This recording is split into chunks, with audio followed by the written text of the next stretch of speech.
This is teaching Bishop Willie Dixon. We're glad to be coming into your home by way of CD, by way of DVD, or by way of the internet. We thank God for this opportunity to preach the gospel of the kingdom, to preach the word of God. We're going to talk a little bit about faith. The devil will wear out the patience of the saint, wear your faith out, cause you to doubt God, cause you not to believe. The whole aim of the enemy is to get inside of your head and to cause you to feel like there's no God. There's no one to answer to but myself, my lust, my desire. And though they don't accept God, Christians, the Bible said the devil will wear out the patience of the saint. It say if it were possible, the devil would deceive the very elect. Those that were called to preach the gospel. Those that were called to make disciples of men. Those that were called to be fishermen of men. If it were possible, the devil called them to doubt that and walk away. You have always had men since this gospel has been preached that walked away from God, walk away from the gospel, walk away from their responsibility that God called them into. The Bible says if a man then put his hand to a gospel plow, a woman as well, and they look back, they not fit for the kingdom. Where a plow break ground, it turn it up. It let air and moisture hit it so it can be productive. That you can plant in it and life will come up. And that's what the Christian do, is break up life, turn up the fallow ground, break up the fallow ground, that life can appear. But the devil will cause you in your mind to think, it ain't no hope, ain't no use of this. And the faith that you had in God, then you begin to walk away from it. See, years ago when I first started preaching, there's a lot I didn't know, didn't understand. A lot of times people in general in life don't understand till they start getting in their 30s, 40, 50. Then life become more more real. You understand it better. You be more equipped to deal with it because you done became seasoned. You got some years put up under your belt. You got some knowledge and experience up under your belt, and you can deal with things better. You can make a better judgment because you done seen things. And the kids, a young kid, your child, your daughter, your son will say, how you know that, daddy? How you know that, mama? How y'all know that? Y'all old folk don't know nothing. Well, the reason we know, because we done did some of the same tricks that you done. They talk about the internet challenge. Thank God that it wasn't an internet when I was coming up. All the dumb and stupid things that I did, that we did, it was just foolish. The fad that we follow, the fashion that we embraced. So thank God that it wasn't an internet at that time because we did some dumb stuff. But as we grow and learn, we learn to have faith in God. That's our way to escape, to overcome a world that done been condemned and separated from God. This world has been separated from God. This world is living in a condemned state. You said, well, explain it.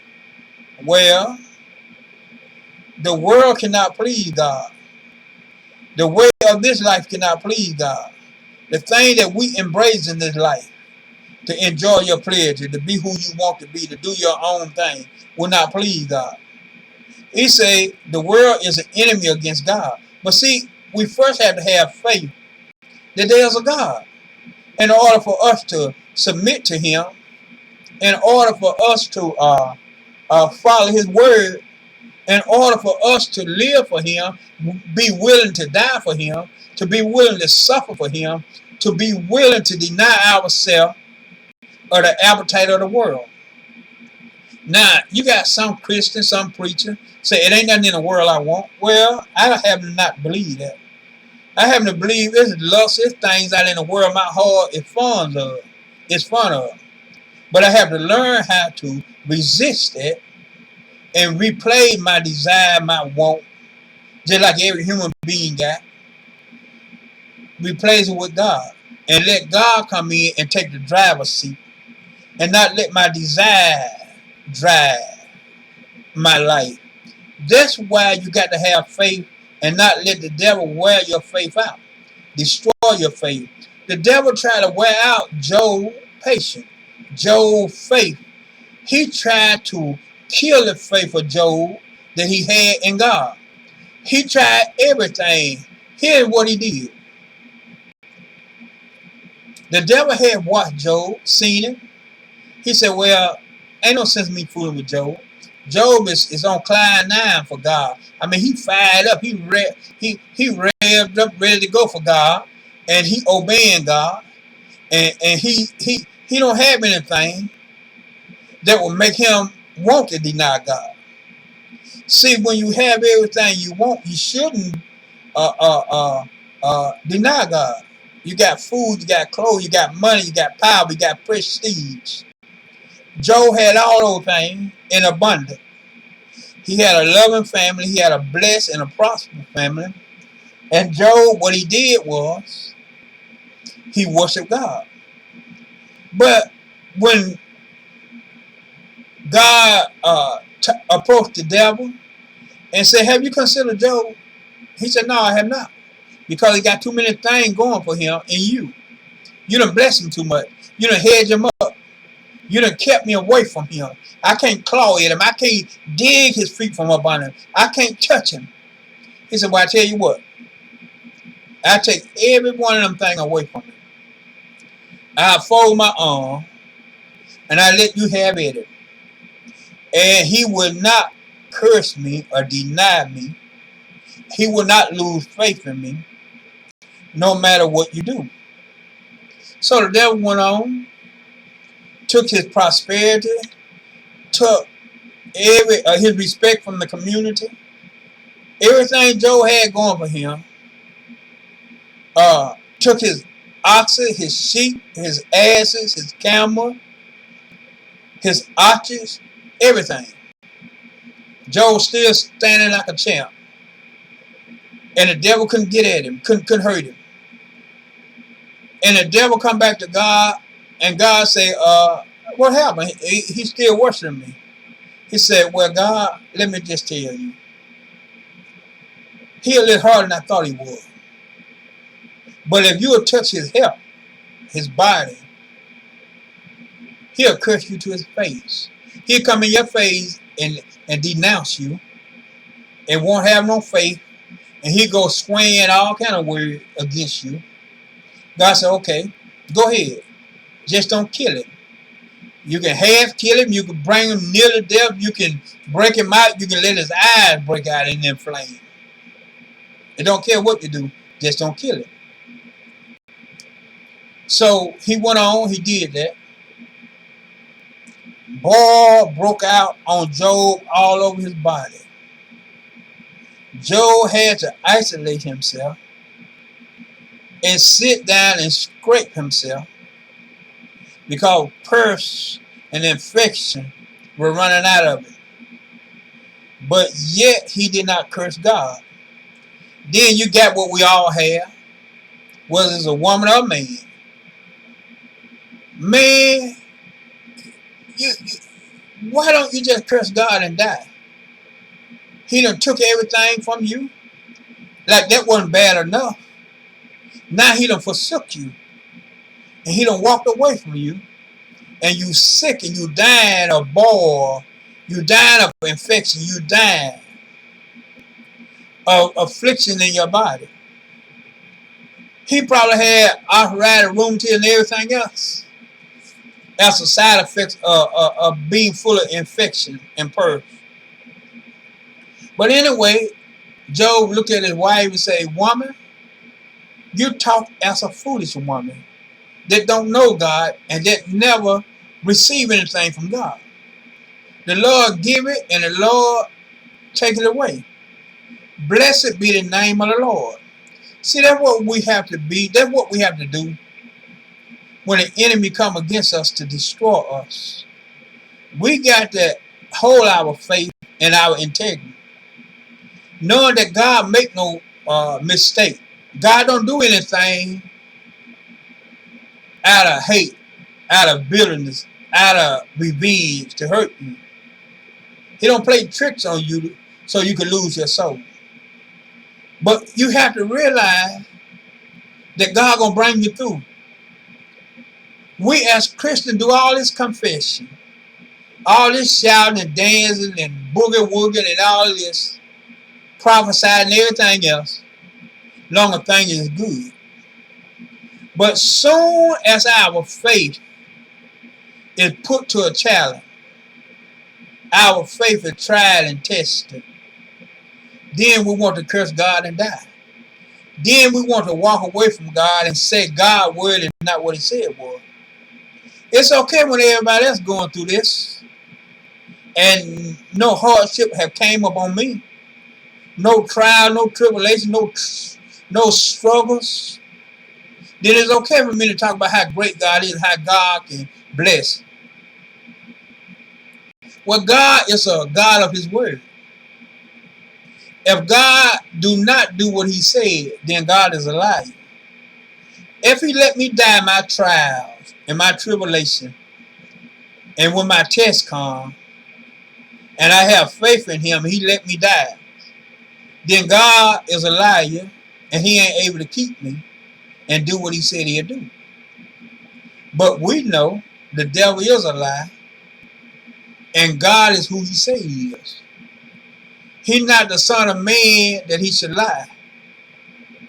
If he done said it, he will bring it to pass. He will make it good.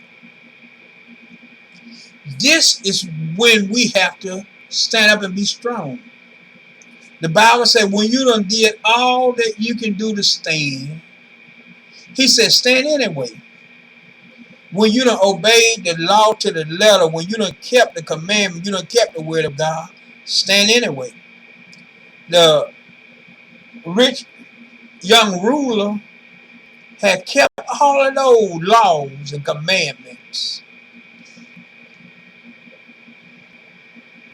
But when the true test came, when his heart really was revealed, what he really loved and trusted in, he couldn't give it up, which was his richness.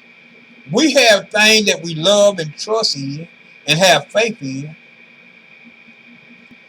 And when God tells us to give that up, not all the other things that didn't mean nothing to you. Some men, a woman don't mean nothing to them. They won't sell their family out for a woman.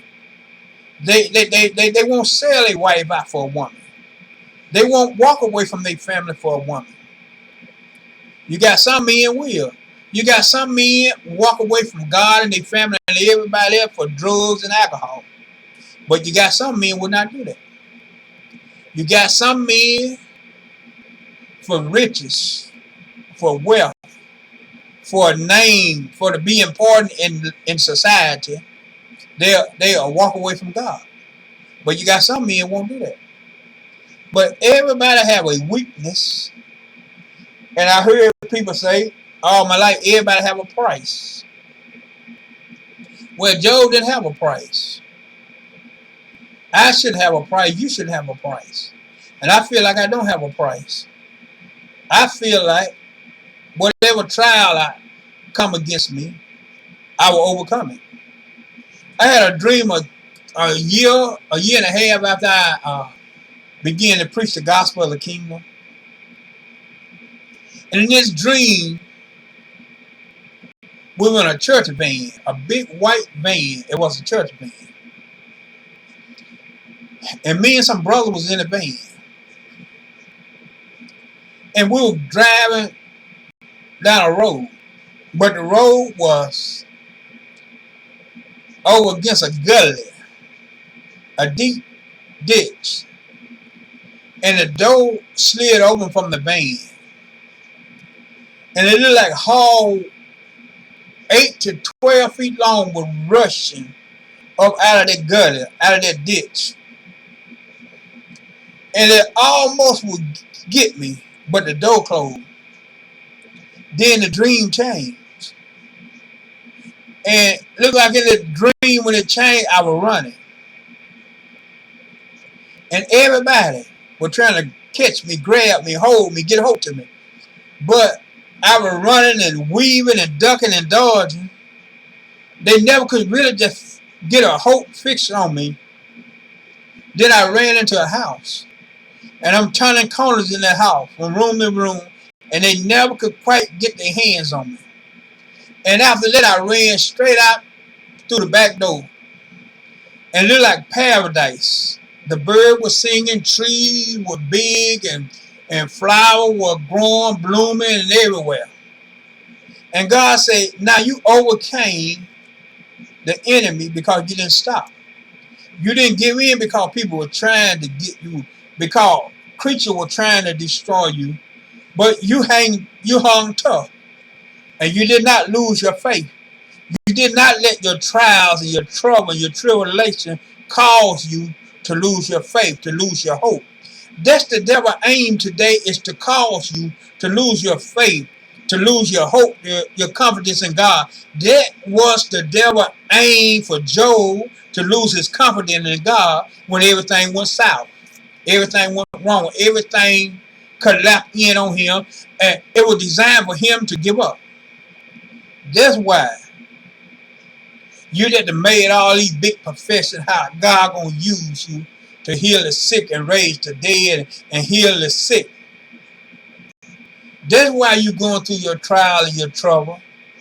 And the devil done back you in a corner in your mind and told you you ain't gonna make it and you ain't gonna have nothing and you ain't gonna be nobody. But the devil is a lie. Just as sure he is the father lie. Just as sure he lied to Jesus, just as sure he lied to Job and told God that Job would curse him to his face. God knew who he backed. God backed winners. God backed people that don't know the word or the meaning of the word. Quit. Stop. Give up. That's why I like bulldogs. Bulldogs don't know the meaning of quit or give up. Even when death is upon them. Even when they fighting for their life. I remember a story that I read about a man that raised some bulldog, pit bull. And he say, that back in the time they used to fight dogs for prize money. He said he had an old pit. He had put in a pen by himself because he was dying. He had raised enough dog to know the process. He could recognize what was happening. He put the dog in a pen by himself. And it was a young pit bull would keep trying to get at him. Some kind of way he got into the pen where he was. And the young pit was strong and young and courageous. But the old pit killed him. After the old pit killed him, the old pit laid down and died. We should be as tenacious as that old pit. We should not allow the devil to kill us, to kill our faith, to kill our confidence. We should kill the devil. Then when our time is up and our time to die, we go home and be with God, but we stay a champion for him. We stay humble and faithful. We stay righteous in his eyes. That's my aim and my desire, is to stay true before God. And when I leave this world, I leave the world with my integrity and my faith firmly placed in the God of the heaven.